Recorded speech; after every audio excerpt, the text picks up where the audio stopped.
Good afternoon. My name is Marcia Fudge. I am a former mayor, and it is my singular and high honor to have been asked to administer the oath of office to my friend and to whom I know will be the greatest mayor the city of Philadelphia has ever seen.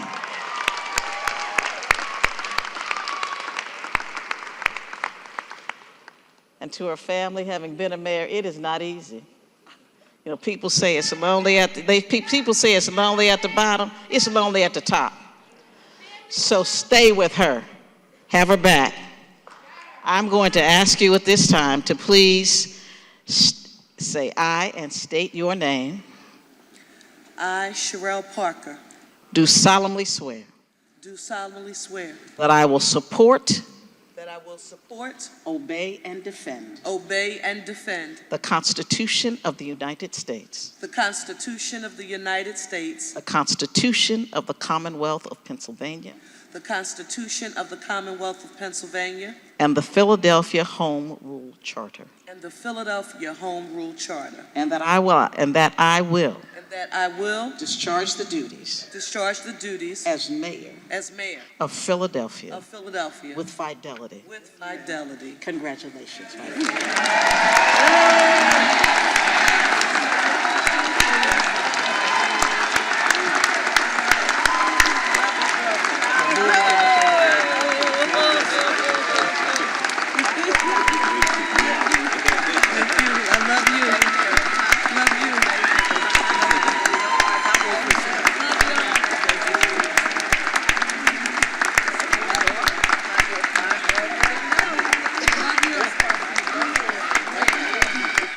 Ladies and gentlemen, I have the distinct honor to present to you her honor, the mayor of the city of Philadelphia, the Honorable Cherelle L.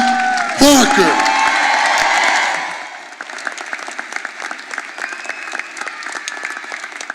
To be standing here with my family and friends and my village, including Council President Kenyatta Johnson gave her props for being from South Philly. But Mr. President, in 2005, she was in Harrisburg swearing Cherelle Parker in. And I'm referring to none other than my good friend, senior municipal court judge here in our great city of Philadelphia, Lydia Kirkland. Give her a huge round of applause.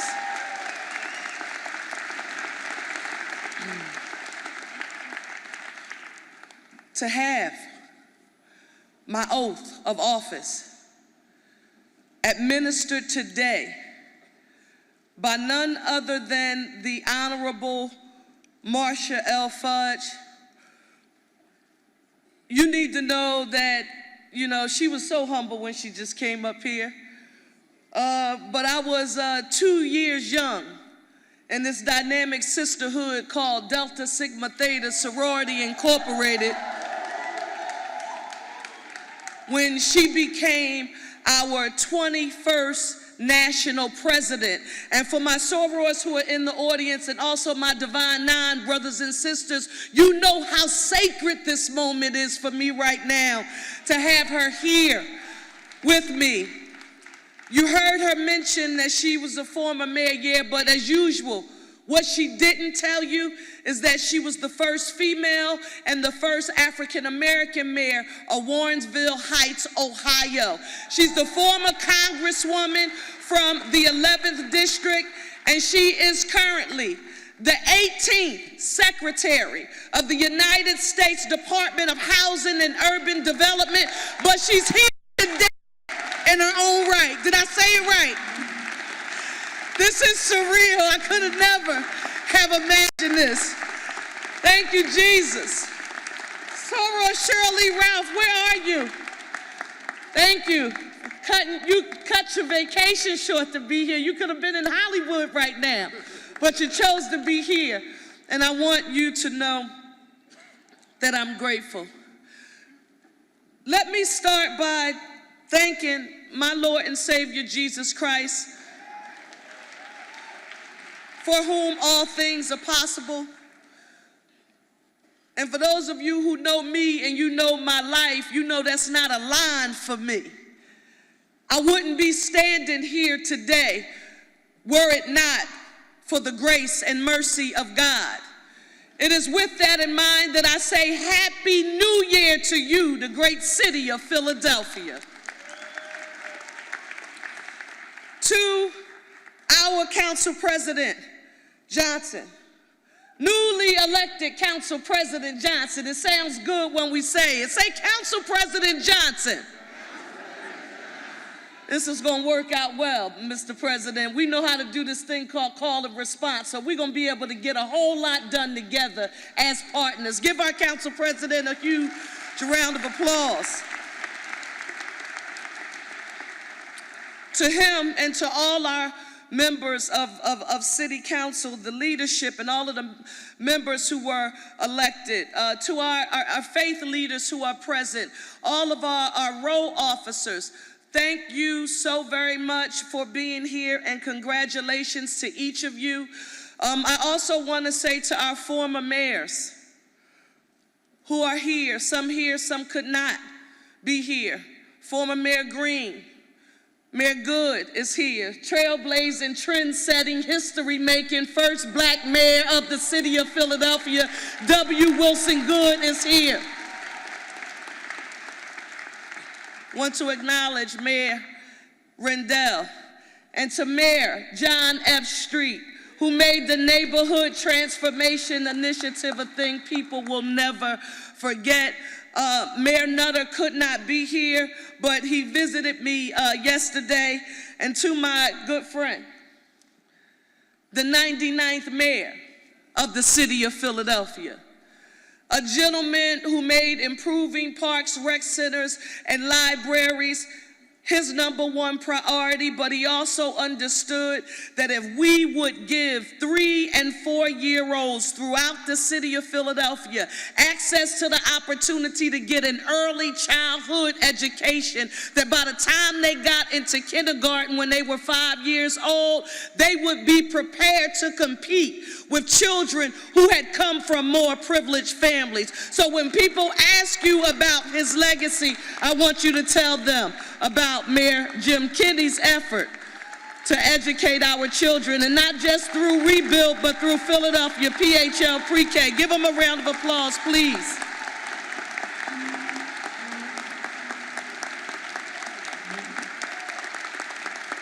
Thank you, Mr. Mayor. I see our U.S. Senator Casey is here. Our Lieutenant Governor, Austin Davis, is here. And Congress members Evans, Boyle, and Scanlon are here, along with Speaker McClinton, and members of the Pennsylvania General Assembly are here, along with the judiciary. And I'm not sure if it's true, but someone told me that we have Mayor Eric Adams from New York City here. Is Mayor Eric Adams here somewhere? Wherever you are, hello, Mr. Mayor. I need to stop right here for a second. And he's not expecting this, but I have to give credit where credit is due. The gentleman who served as a council member for the 5th District, along with our council president, who I often refer to as my big brother, Council President Darrell Clark, I want you to know that our working together was not something that a whole lot of people ever expected us to do. They wanted us to stay caught up in the past, because Council President Johnson, he's got this thing planted in my brain right now about a new day. You've been talking about a new day. And when he and I started working together, people thought we were going to get caught up in the antiquated, outdated, territorial, tribal warfare that was John Street against Bill Gray, and black people just fighting each other for no darn reason at all. And we got got a chance to work together when you were president and I was a member of the Pennsylvania General Assembly. We did some amazing work for the city of Philadelphia, and we laid a strong foundation that we would later build on. And I want to give credit where credit is due and say, big bro, I wouldn't be here standing today on the strong legacy were it not for you. Give Darrell Clark a huge round of applause. Thank you. Thank you. Well deserved. Thank you. Thank you. I want to thank each of our elected officials for being here. The reason why it was important for me to go through that list is because for those of you who will take a stroll back mentally and remember the primary election and the general election, I kept talking about a thing that a lot of people were laughing at me about.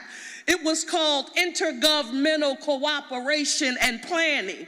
And I was saying to people that if it was God's will and they gave me access to the opportunity to become mayor of this city of Philadelphia, that I alone wouldn't be able to solve the complex issues that were facing us, but instead we would have to have an intergovernmental cooperation and planning arrangement at every branch of government. Now, I hope Philadelphia, because I'm going to talk about this in a second, that you understand what we just did. You just saw the Secretary for the United States Housing and Urban Development here in her own right, but she's here. You just saw and heard me mention our Lieutenant Governor Austin Davis, our United States Senator Bob Casey, our congressional delegation is here. Money bags, appropriations chairmen in both House and the Pennsylvania General Assembly, Jordan Harris on the House side, and my good friend and my brother and my therapist, State Senator Vincent Hughes, Democratic Appropriations Chairman on the Senate side. And then you've got the lady who keeps all of the order and keeps the structure going, and our Speaker of the House, Joanna McClinton.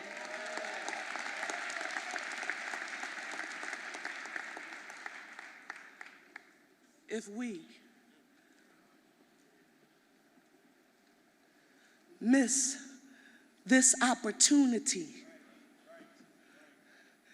to deliver in a meaningful way for the city of Philadelphia, not just for the next 4 years, but the work that we do now, it should be a foundation for the future.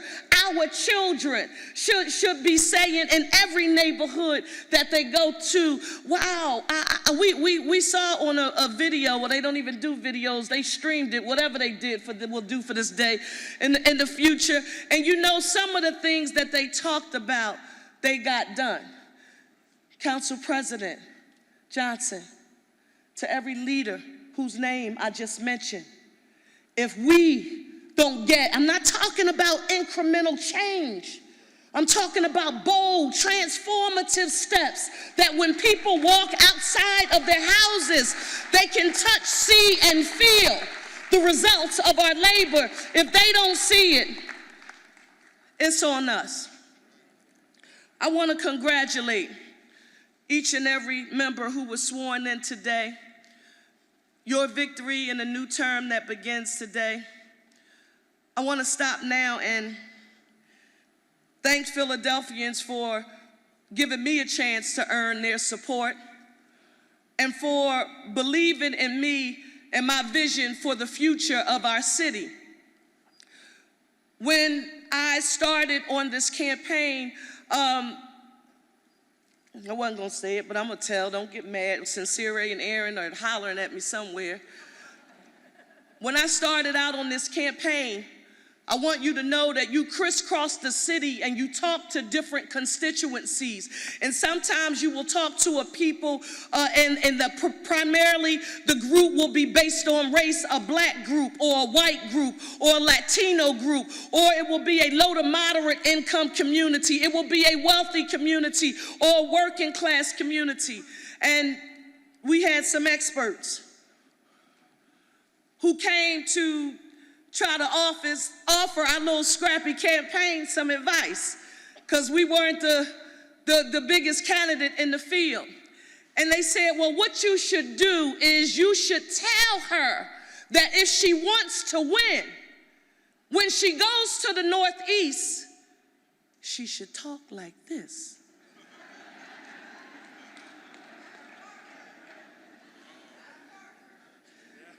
And her message should be about that. And so what about when, she comes back home to the home base in North Philadelphia, she's uptown, or I'm sitting in the hairdresser, the barbershop in West Philadelphia, or I've been in South Philadelphia, what am I supposed to do? I couldn't do anything, Philadelphia, but affirm, not through words. I had to affirm through my actions that I was going to stay true to who I am, my story, my life, that I wasn't going to try to put on the image that Cherelle Parker is a bastion of perfection, and that if you would just vote for me, everything in our city would change. Because I'm standing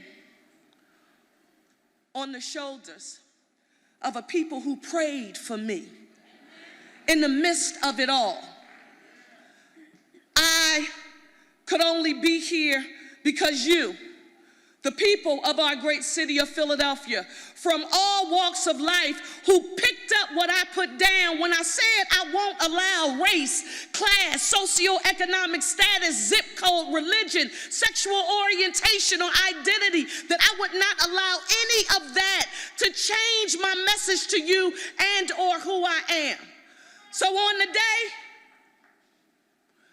while I do stand here as the 100th mayor of the city of Philadelphia, 6th largest city, birthplace of democracy, I want you to know that I only get the opportunity to meet this moment because of each and every one of you, and for that, I am extremely grateful. Philadelphia, thank you for allowing me to be me. It's something that I'll never forget.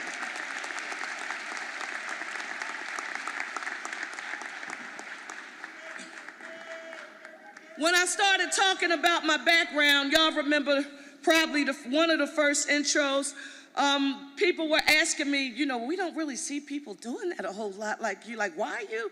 Like, you've been elected for X number of years. I've never heard you talk.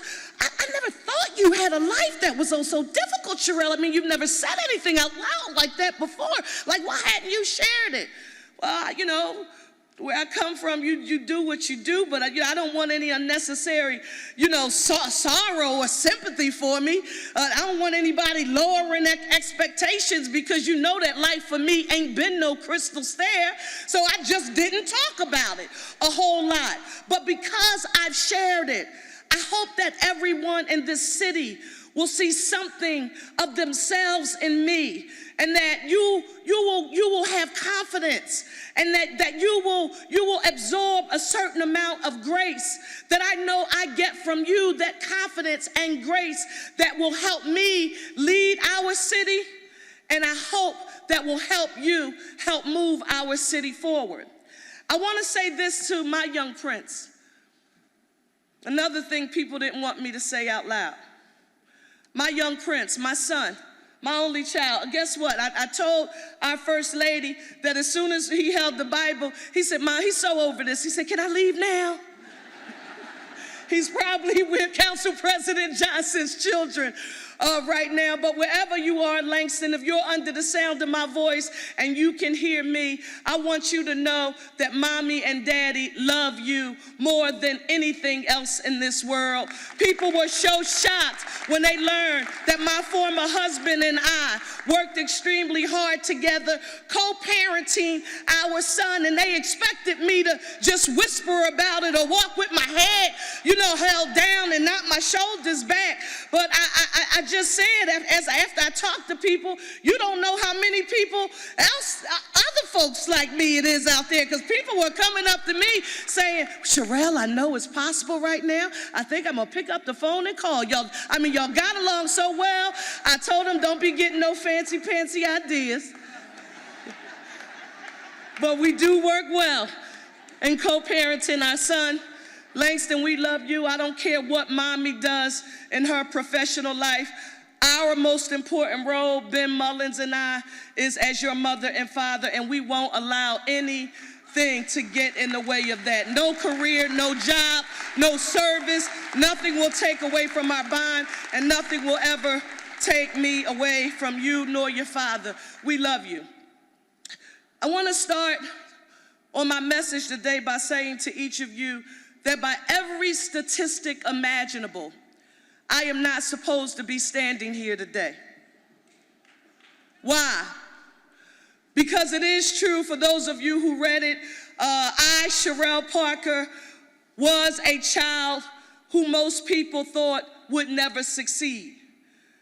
And they really did almost have me thinking the same thing. So right now, lots of people have been asking me, how do you feel? And I've been telling them that there are no words that I can explain the mix of emotions that I'm feeling during this historic moment. I can only tell you that I have a deep-rooted sense of gratitude permeating in my heart and in my spirit, since the people of our great city have given me access to this opportunity to serve them in a manner and a role that many thought would be impossible, out of reach for someone like me. Cherelle, what do you mean? I mean, I want to say it out loud that I was born to a single teenage mother without my biological father present in my life. My grandparents raised me, mommy, a domestic worker from Manning, South Carolina. Daddy, a disabled Navy veteran from Accomack County, Virginia, who received public assistance. You heard me on the trail talk about that colored money in books. Some people whispered to me, well, what does she mean when she says the public money? It means that my grandmother and my grandfather were on public assistance, that they had to receive food stamps and cash assistance to take care of me. I want you to know that were it not for their resilience, their stick-to-itiveness, I wouldn't be here. I want to say to my family, to my community that brought me up, who believed in me, they believed in the power of education, and they believed that it could change a life. They saw some things in me, and this is important when we look at the state of affairs in our city right now and what our young people are facing on a daily basis, because some people act like they are all growing up in Cosby-like families, and that is not the reality. I was the first college graduate in my family graduating from Lincoln University.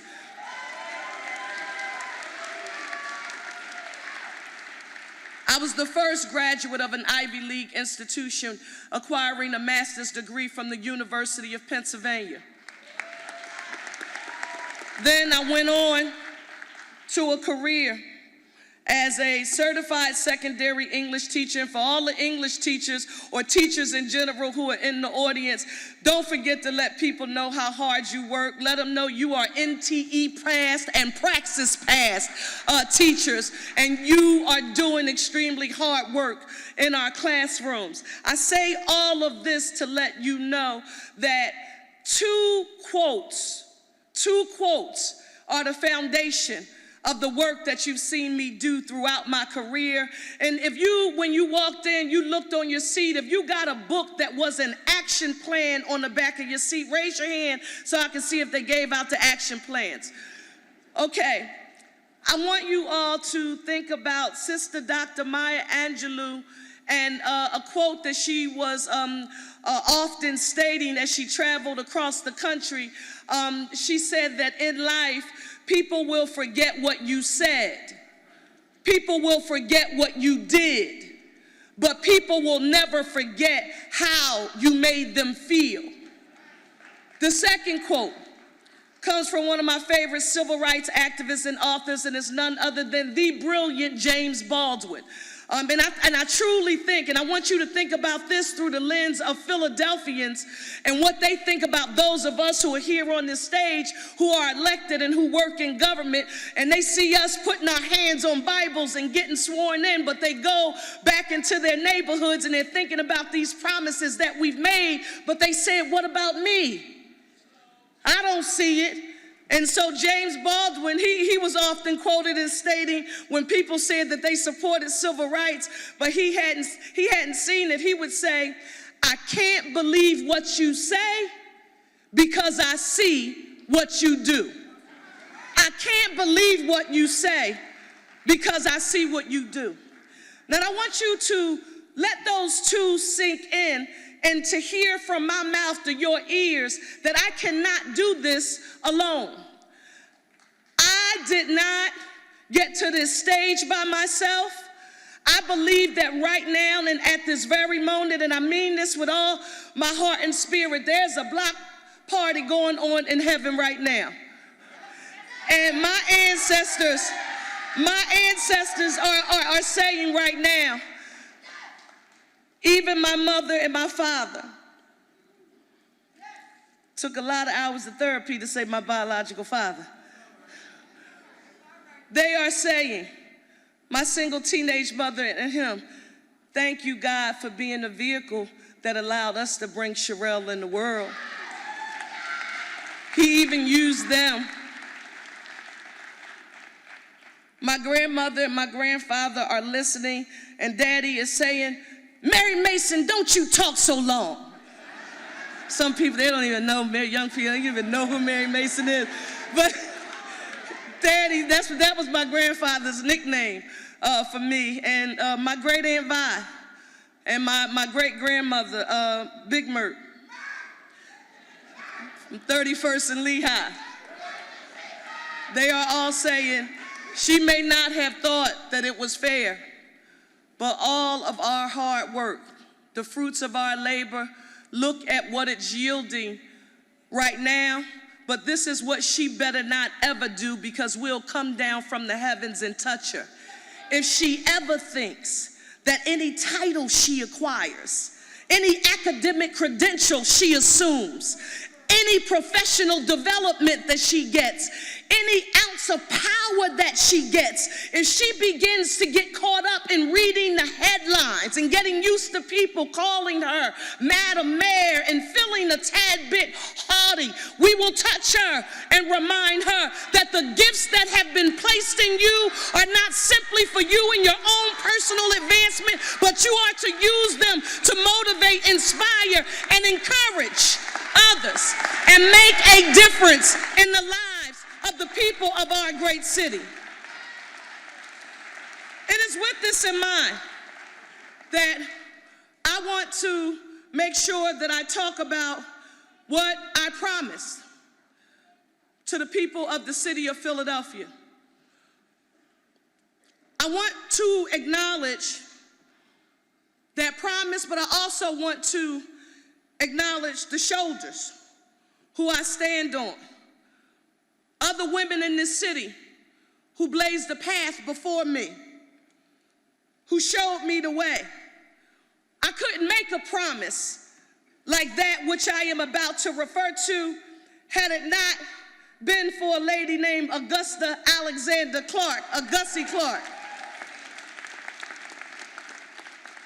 If I hadn't saw a brawler by the name of Joan Krajewski fighting for quality of life, and what about Roxanne Jones and the C. Dolores Tucker and the first woman president of the City Council of Philadelphia, Anna C. Verna? I am not here but for their years of efforts, their years of fight, their years of service, and I want to give credit where credit is due because I stand on their shoulders. We lost Dr. Constance E. Clayton, who was the superintendent of schools when I was in the school district of Philadelphia. And she taught us that we, Philadelphia's children, were capable of anything if we received a high-quality, first-class education. My mentor, the one and only, the boss lady. Vincent Hughes would call her the boss with the hot sauce. I'm referring to none other than Councilwoman Marion Tasco. Thank you. Who raised me politically and governmentally and showed me the way to reach this historic moment. I am here but for my beloved boss lady. I stand on the shoulders of those women. And I've got to say about this gentleman, let me stop here and say this about this gentleman.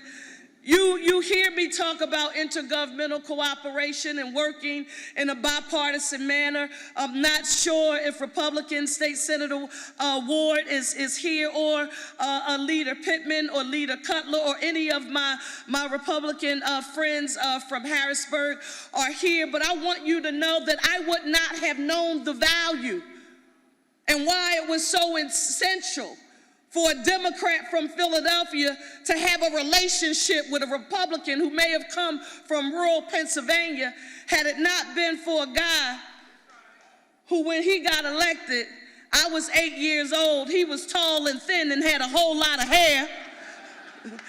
He is now our Congressman, Dwight Evans. Give him a huge round of applause. Dwight was the one who made me run for the State House. I wasn't interested. I said, who wants to go to Harrisburg? And Marion Tasco supported him, and he told me to go to Harrisburg, if you remember, and learn how to be a legislator. Thank you so very much, Dwight. It is some of the greatest value and professional development that I have ever added to my career, and to you, I want to say thank you.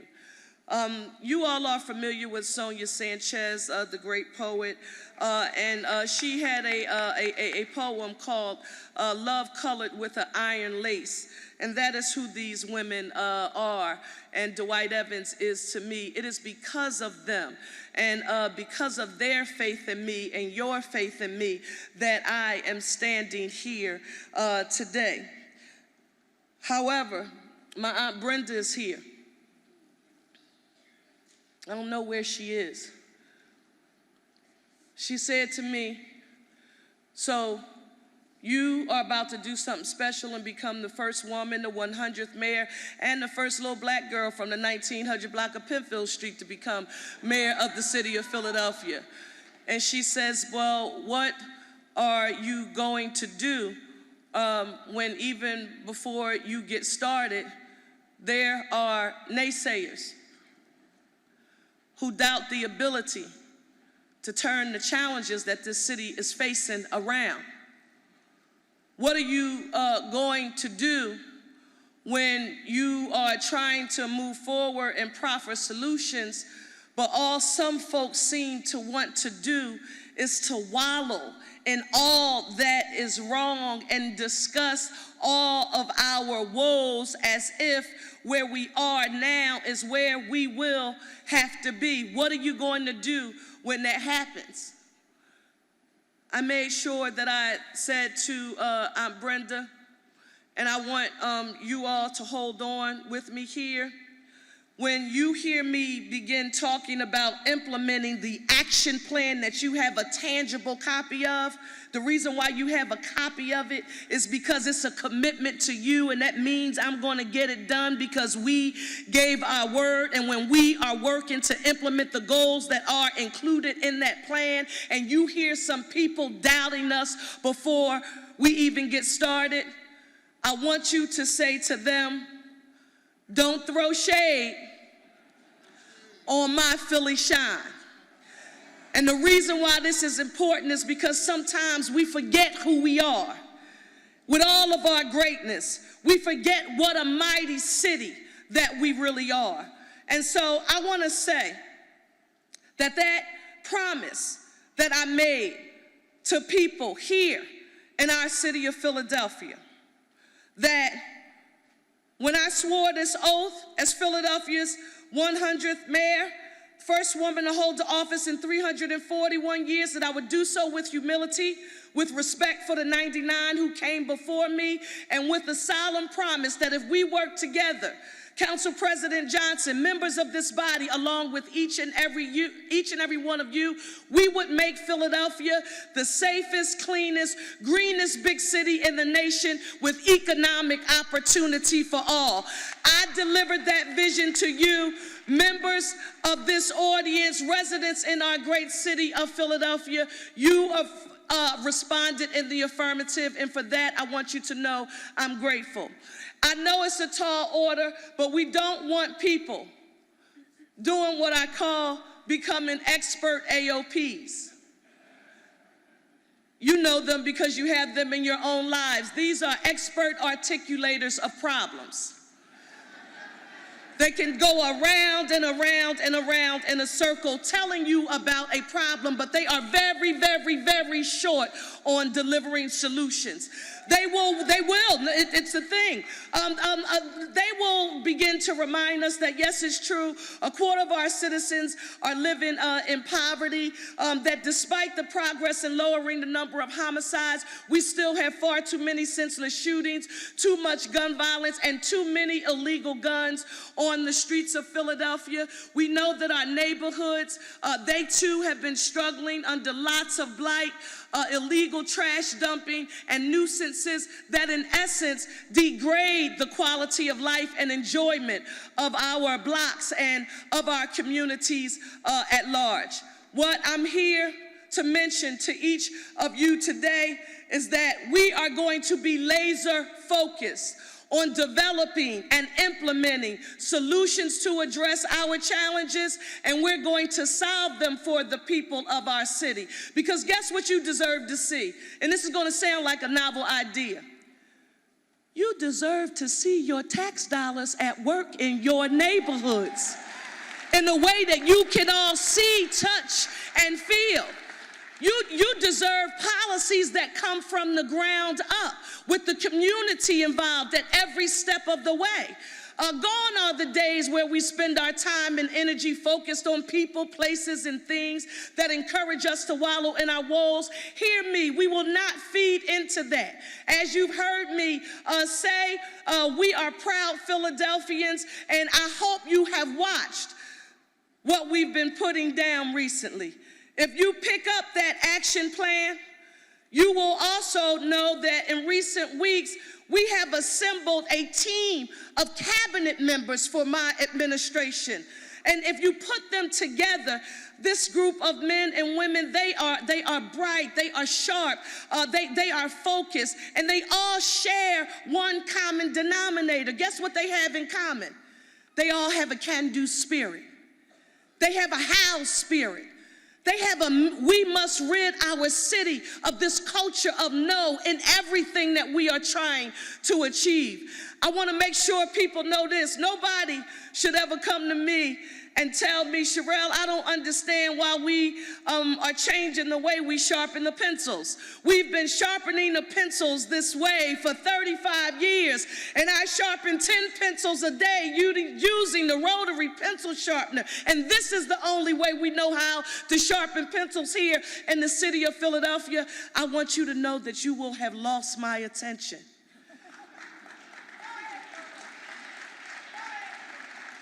We must have a mindset of how are we going to do what I call GTY. How are we going to get to yes? The first way you get to yes is by doing this. You assemble a team of public servants with national reputations as experts in their field, from policing and public safety and organizational management and finance and economics and so many other areas. And I'm proud that we've appointed strong leaders with strong ties and experience in the city of Philadelphia. Someone said, it's interesting that a lot of these people have lived here and worked here already. I said, well, we look nationally, we just happen to come up with the best, most qualified, and connected candidates who don't need a GPS to make it to 52nd and Market Street. They know how to get there. There is so much work to be done, and we cannot wait to get started. Public safety. In our first 100 days included in that plan, my administration will announce specific plans to increase the number of Philadelphia police officers on our streets. Listen, with the focus on community policing citywide. Stop. Cherelle, why is this important? In every neighborhood in the city of Philadelphia, remember Maya's quote, we can't get angry because people who live and work and own a business in our city have told us on many occasions that they don't feel safe in their neighborhoods. And we can't be angry at them because they have publicly expressed to us how they feel, but this is what we can do. We can tell them that we have a right to do our best to work on rebuilding trust between our police departments and communities who have a reason not to trust, but to figure out by having officers engaged in community policing, walking the beat, riding the bikes, officers there as guardians and not warriors, getting to know the people that they are sworn to protect and serve. Listen, there because they're making sure things are okay on your commercial quarter or at your rec center. They are there to build proactive relationships with you. And I didn't change my message no matter where I went in the city. And you know what? We can have both. We can have community policing and strengthen those police and community relationships, and we can have accountability at the same time where we have zero tolerance for any misuse and or abuse of authority under a Parker administration for any law enforcement official who does not follow the rules. Cherelle, how are you going to do it? We heard you talk about community policing. I'm also going to declare a public safety emergency. Yes, I am. We are going to expeditiously get every available resource into neighborhoods, listen, struggling from scourges of crime, gun violence, drugs, and addiction. I want you to know this. On a personal note, nothing was more frustrating for me on this campaign trail when I was working to earn your support than someone who said to me, Cherelle, we think you lack compassion when you talk about cleaning up the open air drug markets that have existed in our city. When you have talked about we have to do that now, you don't sound very compassionate. I want to say to each of you that our police commissioner, Kevin Bethel, he's going to deliver plans for those crises and other crimes like car theft, shoplifting, yes, that retail theft and the illegal use of ATVs that diminish our quality of life. We are going to use a holistic approach to end in our city the crime, particularly the quality of life crimes that we have seen increase, but we are going to have a holistic approach to addressing public health and safety in our city. We're going to stay focused on what you've heard me refer to as the PIE, prevention, intervention, and enforcement. But I want you to know I'm not going to be afraid to make those tough decisions. And if somebody tells you that we think she lacks compassion because she wants to be too aggressive in cleaning up the open air drug market, you tell them to think about whether or not they would want their mother, father, sister, brother, or loved one on the streets openly using intravenous drugs in front of kids who have to walk by and go to school, business owners who are trying to survive, and people in the community who are saying, please just don't forget about us. We're going to have a data-driven and research-based approach that is put together by the best law enforcement and public health professionals that we can find, but I want you to know everybody is not going to be happy when we make some of these decisions. We're going to make our city safe for the people who live here, who work here, and who come into our city from the suburbs and from across the country and from across the world. Everybody's talking about 2026, and are you ready? If we don't get our own house in order before company comes, and if we don't address public safety, we won't be ready to receive anybody in 2026. I want the world to know that I am fully committed to ending this sense of lawlessness and bringing order back to our city and a sense of lawfulness. In lawlessness, bring order back and a sense of lawfulness right here in our city. We know that we can do it when we partner with the community. The partnerships come from the ground up, but there has to be a sense that residents who live in the city of Philadelphia, no matter their zip code, deserve to have a high quality of life in their neighborhoods. I believe, yes, I do believe that everybody deserves that. Clean and green. If you want to irk my nerves, let me hear you call our city Philadelphia. We will launch a new approach to addressing quality of life issues like illegal short dumping, cleaning up litter and graffiti, fixing potholes, and removing abandoned cars. And y'all know we're not playing, because guess what? With those abandoned cars and those tractor trailers, we're going to be calling our friends at the Philadelphia Parking Authority. So that intergovernmental collaboration that we talked about, when you call us and you get mad because a car has been parked on your block, and your weeds are growing through the car, it's been there are no tags, and you get frustrated that we, the council members, those who are elected to public office, can't get it moved fast enough, we are going to have partnerships. And Mayor John Street, you should be proud, because if there was anything that I know people remember from your tenure in office, they will say, we will never forget Mayor Street removing all of those abandoned cars from the city of Philadelphia neighborhoods. So we're going to have our clean and green initiatives, and when we do that, abandoned car removal will be a part of it. But we are also going to expand a successful neighborhood-based commercial corridor cleaning program called PHL, Taking Care of Business. Yeah, I'm really, really excited and proud about that. We're going to organize government and the community and businesses to collaboratively clean up our neighborhoods, beautify our streets, and work towards a more sustainable future, all with an eye towards environmental justice for underserved and under-resourced communities. Now on housing.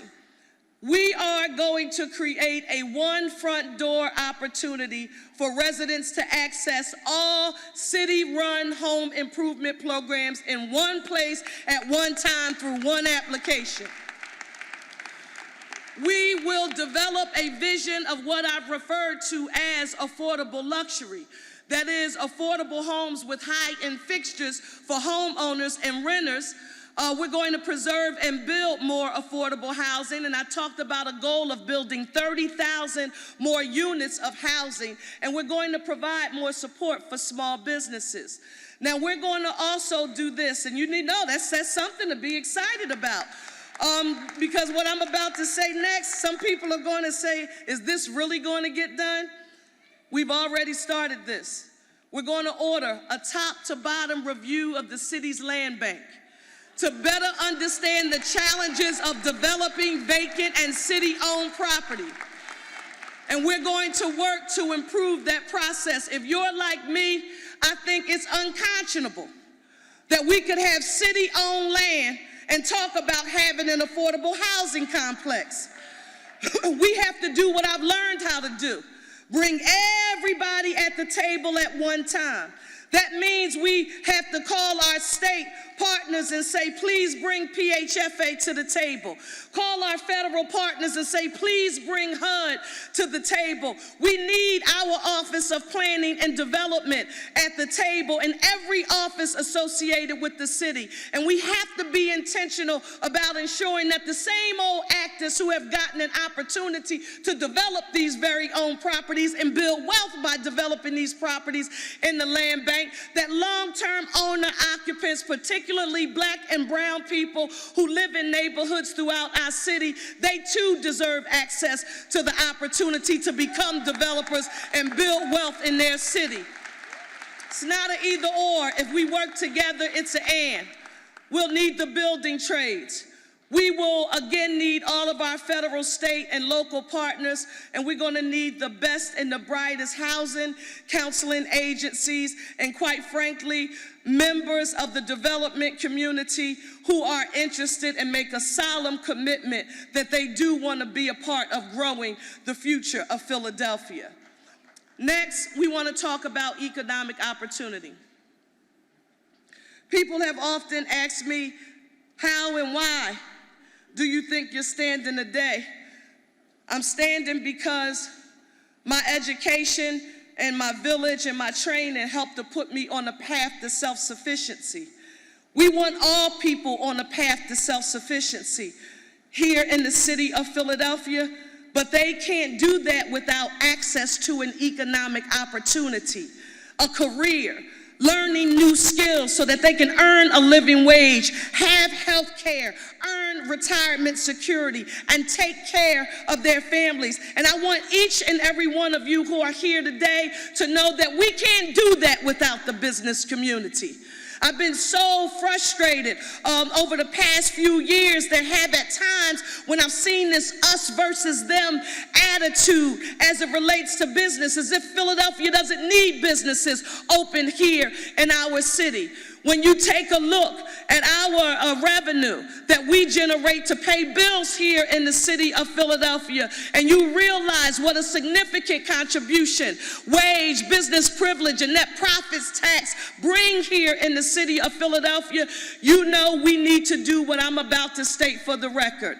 We're going to, within our first 100 days, we're going to announce our PHL Open for Business initiative that is going to do, and I hope you get this, exactly what the council president noted in his remarks. We're going to reduce the red tape that it takes and how it makes it harder to do business here in our city by requiring every department to submit to my office a list of the unnecessary permits and regulations that we can eliminate so that we can make it easier for you to do business here in the city of Philadelphia.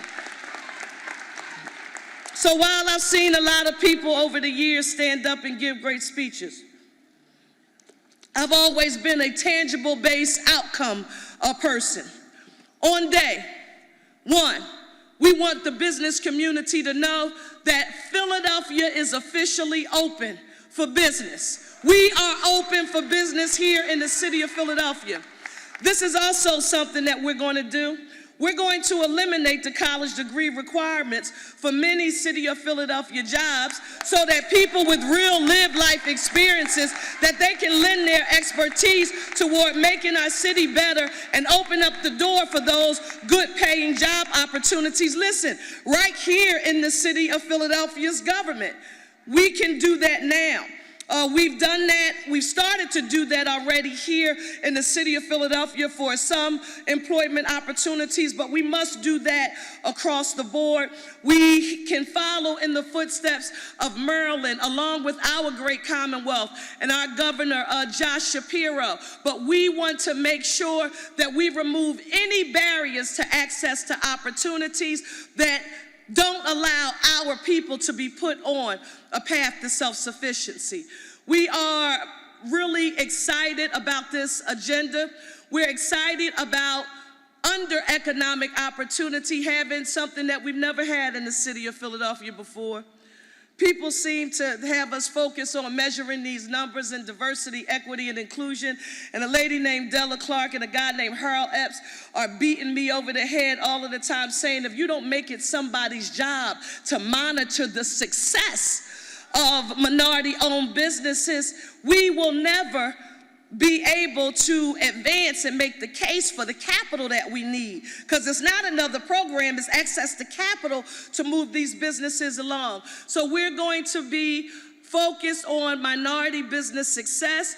We will have a direct appointment to the office of the mayor, and we will convene our business roundtable, and we're going to bring together local, state, and federal officials along with our business leaders who have a stake in the economic success of our city so that we can tap into the intellectual resources of Philadelphia and truly try to create economic opportunities for everyone. As it relates to education, I said on the campaign trail, and I mean this wholeheartedly, we're going to develop a comprehensive strategy to provide meaningful out-of-school programs and job opportunities for students outside of regular school hours. We're going to prepare a strategy for school building modernization and work closely with the school district on its own plan for school facilities. Listen, you heard me say I'm a teacher. Our children have the same right to come to school and receive a 21st century education in a clean, modern school building with state-of-the-art facilities and equipment as does any other child anywhere in this Commonwealth. And I don't care if they go to a traditional public, a charter, or a parochial school. While we know what our obligation is to traditional public schools, it won't be a us versus them. We're going to be focused on building quality seats, and we're going to be focused on listening to the people who are doing the work on a daily basis, who are in our classrooms, our teachers, our administrators, the people on the ground up, so that they can provide us with guidance and instruction on what we need to give them in the classroom so that we can be successful. Why is this important? Because that's the only way we're going to be able to keep our schools open from 7:30 in the morning to 6 p.m. at night year round. I want you to imagine,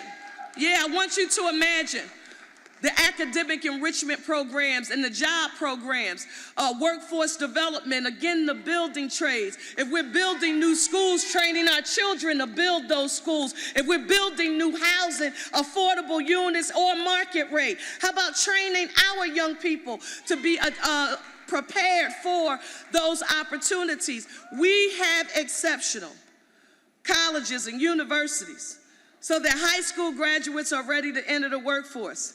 If we don't find a way to have this out-of-school time training, we're going to miss a great opportunity to train our next generation of leaders. What does the longer hours mean? It means that parents who are working, they don't have to worry about trying to juggle childcare and earn a living to support their family at the same time. They don't have to feel guilty about, I want to take these hours of overtime, but I need to get to school to pick up my child at the same time. We're going to do outreach, allowing my team and I to hear directly from those teachers and counselors and those principals on how to best attract, retain, and how to support them. And we're going to seek out committed citizens, and I want you to hear me clearly, to serve our students as members of the school board. Someone said, Cherelle, you shouting that out loud, but they don't get paid.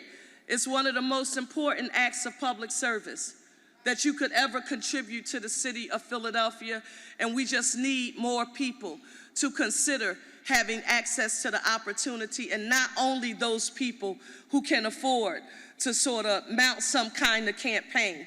We need those of you who are in this audience and Philadelphians from across this city who have a passion and some academic and educational experience and real life lived experience as it relates to public education to want to be able to help us with this effort. The final issue that I want to talk to you are about something that I mentioned that I wasn't sure a lot of people understood. I like things to be organized. And I have never seen here in the city of Philadelphia an organized structure that allowed the administration to work directly with the business community, the faith-based community, and the intergovernmental community. We will be establishing 3 roundtables And these 3 roundtables will each have working groups, subject matter experts, for example, growth in life sciences, in biotech, institutions of higher learning, our chambers of commerces, workforce development training programs. We want to bring all of these entities together.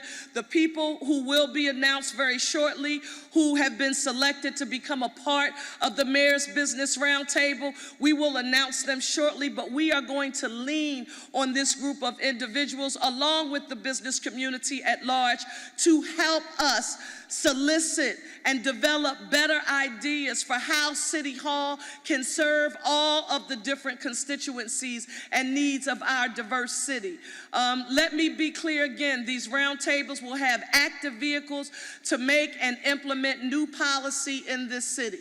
So we want your ideas on how we can be more successful. We hope that you will listen to our calls for your leadership to participate, and that you will definitely respond. I want you to know that I know this is a lot that we've promised.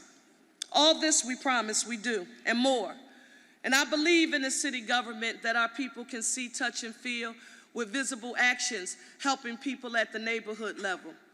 We want a government that can scale impact, take a solid program, expand what works, tweak what doesn't, and serve more Philadelphians. We want a revival a few blocks from here at City Hall, a City Hall that brings out the best of Philly with a more efficient government, one that hears people, is an employer of choice, and relies on intergovernmental collaboration to bring more resources to our city. There will no longer be a tale of two cities in Philadelphia. We are going to close the gap between the haves and the have-nots. We're going to put people on a path to self-sufficiency, and what we're going to do is work on giving people the ability to take care of themselves. On the day, I'm asking you to help me again. You helped me get here and stand before you today during this history-making moment. And I don't want you to judge me solely by what I'm about to say, but I need your help one more time. I pronounce that I'm not Superwoman. I can't do this alone. We need each and every one of you to be engaged.